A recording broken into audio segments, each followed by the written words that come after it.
ശ്രീനാരായണപുരം പഞ്ചായത്തിൽ ഒരു വീട്ടിൽ നിന്നും UDFന് 2 സ്ഥാനാർത്ഥികൾ. അച്ഛനും മകനും സ്ഥാനാർത്ഥികളായി രംഗത്തിറങ്ങിയതോടെ തെരഞ്ഞെടുപ്പ് ഇവർക്ക് കുടുംബകാര്യമായി മാറി. ശ്രീനാരായണപുരം പഞ്ചായത്തിലെ 20-ാം വാർഡിൽ മത്സരിക്കുന്ന UDF സ്ഥാനാർത്ഥി KR അശോകന്റെ മകൻ KA മാനവേന്ദ്രൻ 22-ാം വാർഡിൽ UDF സ്ഥാനാർത്ഥിയാണ്.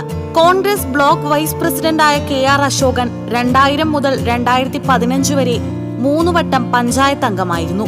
ജനാധിപത്യം ഇവിടെ ഉണ്ടാവണം, മതേതരത്വം പുലരണം. അതാണ് ഇപ്പോൾ വികസനമല്ല കാര്യം. ഏറ്റവും പരമപ്രധാനമായിട്ട് ജനങ്ങൾ ചിന്തിക്കുന്നത് നമുക്ക് സമാധാനമായിട്ട് ജീവിക്കാനുള്ള ഒരു അവസരം ഉണ്ടാക്കി തരാൻ രാഷ്ട്രീയ പാർട്ടികൾ. അപ്പം അതിന് ആക്കം കൂട്ടാനാണ് ഞാൻ വന്നത്. അപ്പം എൻ്റെ പാത പിന്തുടർന്ന് എൻ്റെ മകനും അവനെ നിശ്ചയിച്ച ഈ പാർട്ടിയൊന്നുമല്ല, ക്ഷയ മത്സ്യത്തൊഴിലാളികളാണ് അവിടുത്തെ പാർട്ടിയെ കൊണ്ടു നടക്കുന്നത്. ഇവരൊക്കെയാണ് അവനെ. എൻ്റെ മകനൊരു കോൺഗ്രസ്സുകാരനായി ഈ നാട്ടിൽ എല്ലാവരും ഒന്നിച്ച് ജീവിക്കണം, ഒന്നിച്ച് മരിക്കണം എന്ന് പറയുന്ന ആ ഒരു പ്രത്യയശാസ്ത്രത്തോട് ചേർന്ന് നിൽക്കുന്നത് എനിക്ക് അതിയായ അഭിമാനമാണ്. അതിൽ അവൻ സ്ഥാനാർത്ഥിയായാലും എനിക്ക് അഭിമാനമുണ്ട്. അശോകന്റെ മകൻ മാനവേന്ദ്രൻ നിയമ വിദ്യാർത്ഥിയാണ്.